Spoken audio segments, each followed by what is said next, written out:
Assalamualaikum warahmatullahi wabarakatuh. Have a very good day. Here, my name is Ismail Sunni Muhammad, and I'd like to um, share with you a presentation of mine under the title Examining the Interactive Effects of Household Consumption, Labor Force, and Macroeconomic Variables on Unemployment in Indonesia. And I come from Faculty of Economic and Business, Universitas Islam International, Indonesia. Let's move on to the next slide.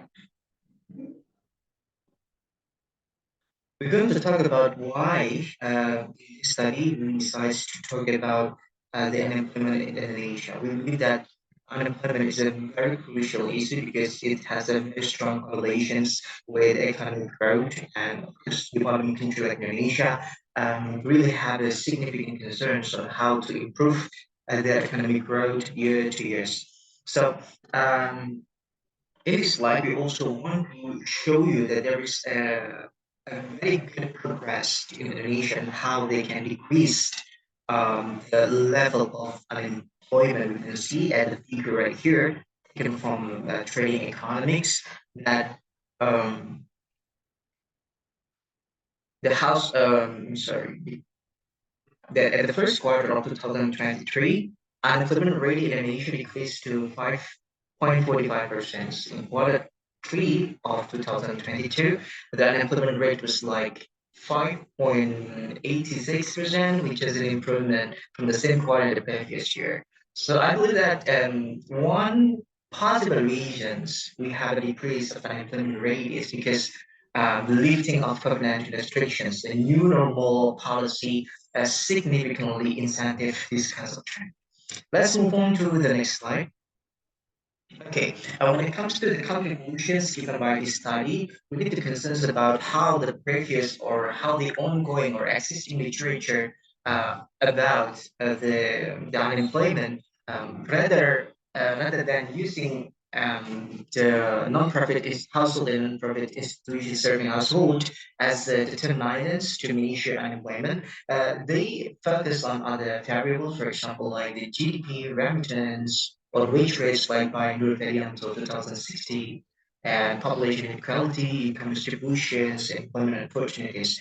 What makes our studies a little bit more different is that um, we include these households and NPSH consumption. We believe that this is a very crucial because it provides more accurate pictures of the country or Indonesia's economic situation. Because, like, according to trading economics, household and NPSH foreign consumption expenditure accounted for 53% of the whole Indonesia's GDP in 2022.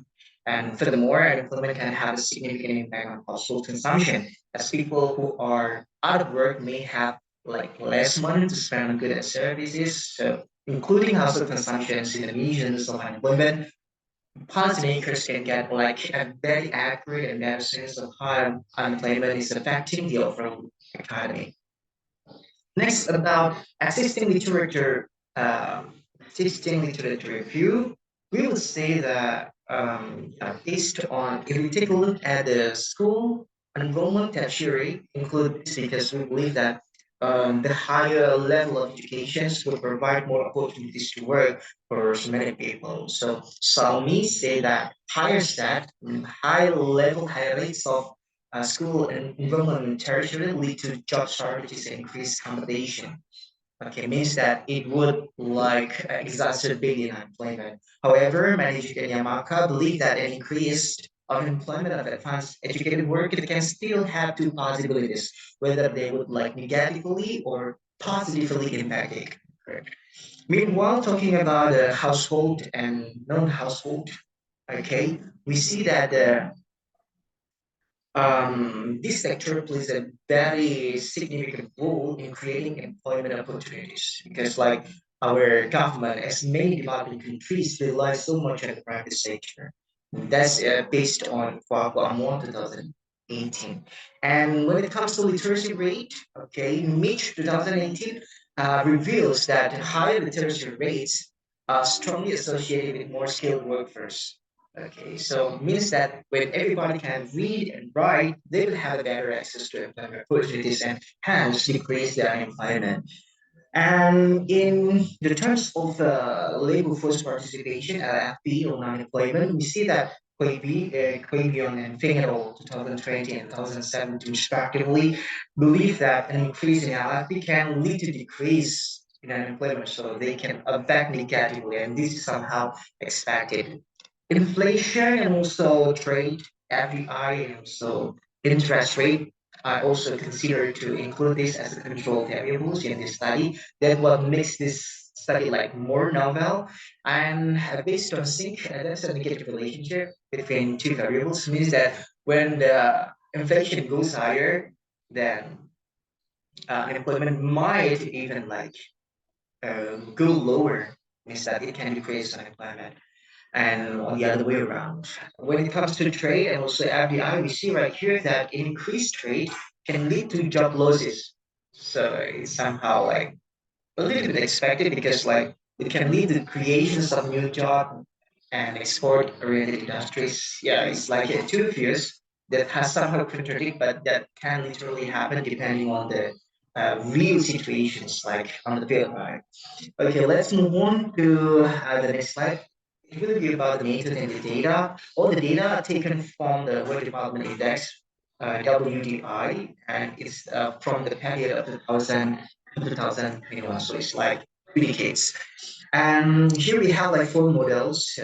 Then the model one is like our basic models, which include the main variables that would include the SAT or school enrollment tertiary, literacy rate, level force participation, LFP, and household and nonprofit institutions serving household, HNC. While the difference between the model 2 and 3 is that the model wait one minute. The model 2 and 3 that later, I mean the model 3 do not does not employ SAT, school enrollment tertiary as the main variable. And also it remove interest rate and also trade as a counter variable, while instead they include inflations and FDI. Okay, and comparatively in model 4, we include all main variables and control variables to provide more comprehensive findings. And based on the goodness fit test, in the regression model, we show that the probability value more than alpha, and hence it had met the assumptions of musculoelasticity, normality of residuals, and a sense of multicollinearity, and no autocorrelation. And hence, the model can be deemed appropriate for making inferences and predictions. Let's move on to the next slide, findings and discussion. Precisely speaking, we see that in model one, or like overall view, you can see that H and C, I mean, like the household and um, non-profit institutions serving household, uh, is a very significantly affecting the unemployment in a negative way. Means that when there is an increase by one unit of household and non-profit institutions serving household, it could like decrease to 1 unit of like uh, unemployment rate in Indonesia. To like more detail speaking, we can see that right here, um, labor force in model one is like model two.